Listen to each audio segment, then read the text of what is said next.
Well, as Begoña has already said, the 13th of June there was an experts panel seminar organized by the UNESCO Journey Learning, in which I was involved. And in this panel, a group of 14 people, professionals and academics from different Spanish educational institutions, discussed around the situation and the future of e-learning, of open social learning in Spain. The product of this panel is a paper that collects the contributions and the discussions that took place during this day. And the purpose of my presentation is to summarize the main points of that document. But before going through the presentation, I'd like to clarify that it's not an exhaustive report about the reality, the situation of open social learning in Spain, but it's more an open text to stimulate reflection and debate around this domain.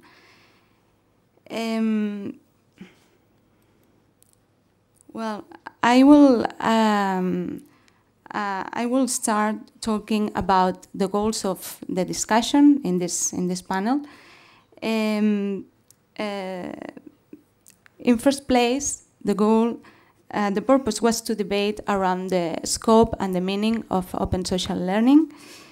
It was also intended to describe the kind of experiences and projects that are being developed in Spain in this field, to identify the technological tools and the technological trends in open social learning, and to analyze the opportunities and limitations or obstacles for the implementation of open social learning in the higher education system. Finally, the aim was to produce this document, this paper, that could be used as a framework for further collaboration. Well, the paper is structured, therefore, on the sections, on the 4 sections you can see.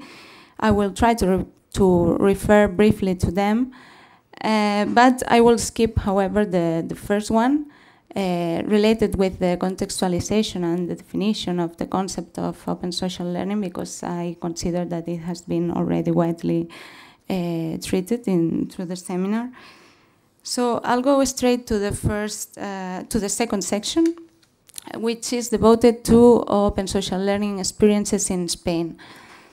Well, it starts with a reference to the main lines of work that can be identified.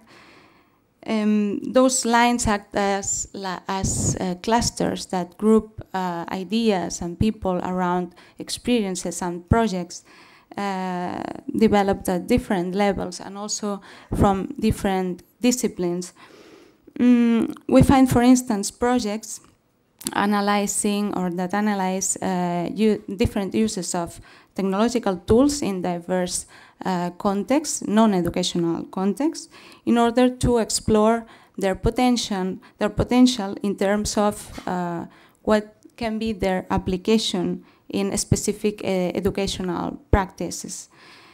There are also projects around the meaning of being digitally competent from the open social learning perspective, and also projects that study how can open social learning be helpful to develop this digital competence. Other lines are distributed learning, learning communities, and non-institutionalized learning. Citizen creative participation through technology, leadership and change management in educational organization. There are also experiences of informal education organizations seeking educational social inclusions.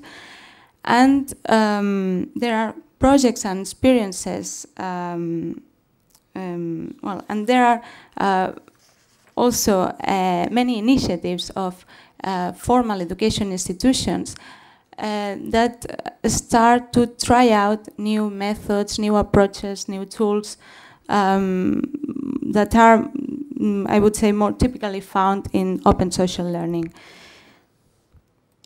Well, the paper collects some experiences of this kind, but it is not an representative sample of the projects that are being developed at this moment in Spain. But it is rather a set of examples of the kind of projects that could be recognized as open social learning.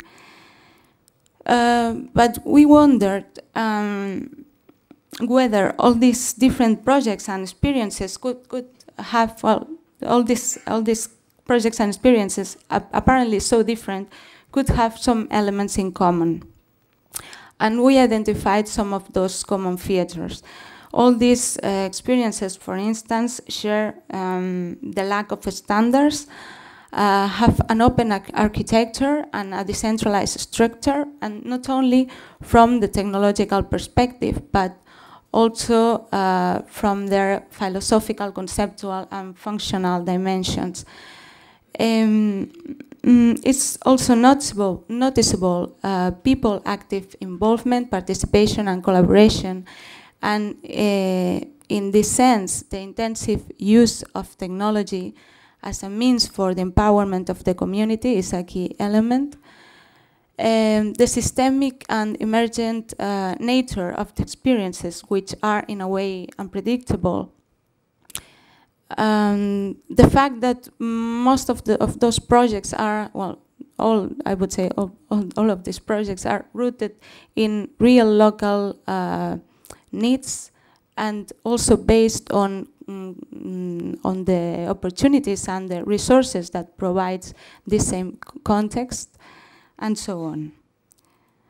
Concerning the role of technology in open social learning, more than providing examples and describing specific tools that could be considered in the open social learning scene, the document reflects on the main trends and challenges around the technological dimension of open social learning, and also on its influence on the general e-learning landscape.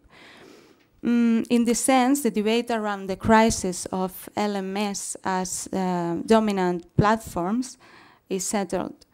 The paper also identifies some weak points of open social learning technology when considering its possibilities of use in formal education settings. Especially its open and distributed nature introduces some problems related with the tracing and the assessment of the learning activity. In this sense, it is stressed the interest of new developments and of mechanisms and applications for aggregation of data coming from different sources, information update, intelligent search, etc. And in the last section, the document discusses the perspective of open social learning in the higher education, the Spanish higher education system, and the possibilities for implementation and adoption of open social learning practices in this context. It focuses, on the one hand, on limitations or obstacles, and on the other hand, it presents the opportunities or the benefits that open social learning could bring to our universities. Among the limitations, the document points out the fact that the use of internet in teaching and learning processes is not yet generalized in most of our universities, partly or mainly because there is still mistrust towards the network. Institutions show little reflection about the pedagogical models behind the use and the design of technology on a large scale, and the implementation of open social learning practices demands this kind of reflection. It could also be said that open social learning does not allow mechanisms of control, and in this sense collides with the general philosophy and operating systems in Spanish, or most of the Spanish universities. Again, problems to follow up and to assess students' distributed and expanded learning activity are also mentioned. On the other hand, some of the mentioned opportunities or characteristics that could be seen as advantages are possibilities for the personalization and self-management of the learning process, opportunities to increase students and teachers' social reputation and projection inside and also outside the university, through this construction of digital identities, possibilities for building learning communities, virtual learning communities and communities of practice, the collective validation of content that till certain point could help to ensure the use of more contextualized and useful learning materials, the development of new tools and strategies for assessing individual and group learning activity that could lead to a change in the assessment approach, turning it into a more holistic and transversal one. And the last one, the sustainability of social networks and learning environments built by their own students beyond their studies. That means once their studies are finished, with the implications that this could have within a lifelong learning perspective. And well, as a conclusion, I would like to point out two big ideas that can be drawn up from the paper. OSL has the power to foster innovation in the Spanish university system, but in doing so, or precisely because of this, it challenges the traditional role of our university in our society as the main owner of knowledge. However, the higher education system shouldn't perceive the influence and the impact of open social learning as a threat, but as an opportunity to evolve and to fit the requirements and the needs of the knowledge society. And I will finish here, just adding that the paper will be soon available at the eLearn Center site. And that's all. Thank you very much.